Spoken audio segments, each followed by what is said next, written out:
When it comes to acquiring plot in emerging locations, buying assets, buying land, buying real estate in emerging locations, there is a system to it because many people have bought land in what we jokingly like to call the wilderness, and then it's been there many years and no appreciation, and they are wondering, this is not what I was told.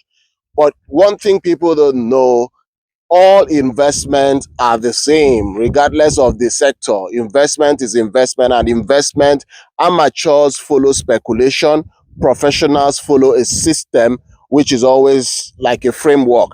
And even in land acquisition, especially when it has to do with emerging locations, it has been proven globally that there is a system that works. If you understand the principles of statistics, you know that nothing is really random. If you study every system, you would definitely identify a pattern. So today I'm going to be walking you through what we call a strategic land acquisition framework. A framework that anytime you use and apply this to the acquisition of land, your probability of generating astronomical return is very high. So I've been talking about the first framework, which is identifying commercial anchors within the proximity of where you want to purchase. Today, I'll be talking about another element of the framework. I call it infrastructural mapping because one of the first things that drives appreciation is that wherever it is you are buying, whether it's a bush today, whether it's a farm today, ensure that it has structure. By structure, I simply mean it has a layout. Even though it is still a bush, but it should have a layout. It is properly designed. Why? Because if you go and buy land in a cluster, in a slum, which is all this face me, I face you, it will never appreciate, especially when you compare it to other locations that are well structured. So once you find a layout that has a place that has a layout, that's an important infrastructure there. And next thing is road network. Road network does not necessarily mean that it has to be tarred as at the time you are buying it. You just have to have a network. You could literally see the road network. And then the third and most another important infrastructure is electricity, how the proximity to electricity and other infrastructures that make it that are upcoming. I've already mentioned it, of course, which is once you identify a commercial anchor in that radius and then this infrastructural mapping is done, you are good to go. Now, the third element, which is very critical for developing countries, it's very, very viable. If you check one commercial anchor, check infrastructure mapping, check, you still need one more, especially when you are an early buyer. When you are buying early, you still need one more, and this is government interest.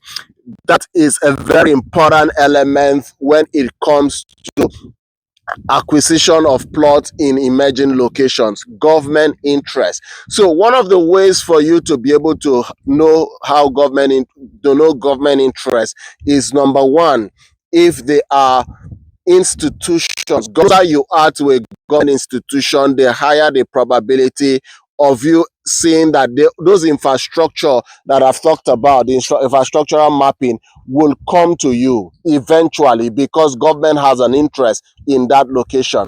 So where I am standing now is I am literally in front of Air Force Bungalow City in Bwari. Air Force Bungalow City in Bwari, which is just like 200 meters, just a walking distance from the Grove Bwari Air Force Estate. So what does that tell you? Number one, government has interest here because Air Force staffs are definitely government officials. And what does that signal? It signals that infrastructure is bound to come here. Eventually, it is bound to come here. I'll give you a typical example for you to do your comparison. If some of you that have been in Abuja, perhaps you may have heard of Karachi area. When the Navy Estate in Karachi was setting up, I think that's about 7 years ago or thereabout. It was basically like this, exactly the same structure, the same mode, the way this is.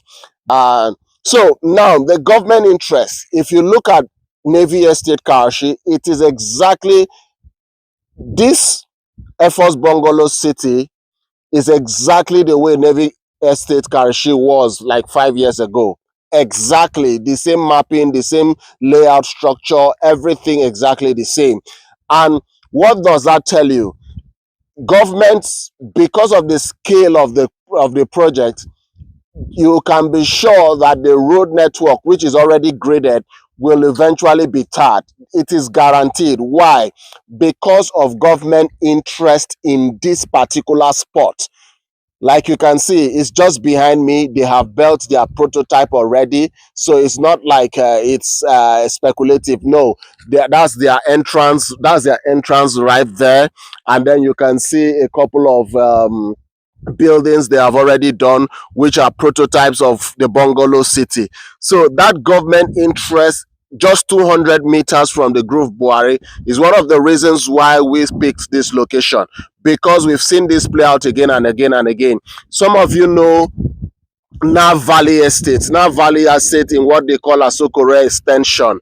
You see, that place was at some point was selling for about, I know that 3 bedroom was selling for 9 million at some point in that location, fully built, 9 million. Now it is commanding over 200 million naira. It's less than 10 years. In less than 10 years. So what does that tell you? Whenever you have government interest in a location, be sure that infrastructure is going to follow in that location. So always look out for government interest. I could cite many examples. For those of us that know FO1, one of the commercial anchors, which was also a government interest in FO1, was what? Military Pension Board. Military Pension Board. It was cited in FO1. And guess what? Infrastructure was built all the way to the pension board, even when that area was still a bush. But today, development has caught up with the entire location. Development has caught up with the military pension board, that whole place is fully developed. And what I'm talking about is not up to 10 years.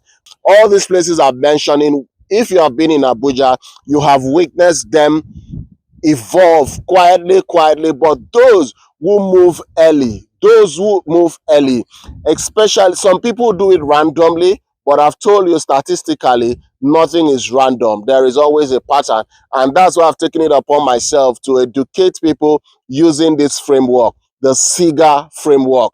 Ladies and gentlemen, in all thy getting, get land the CIGA way.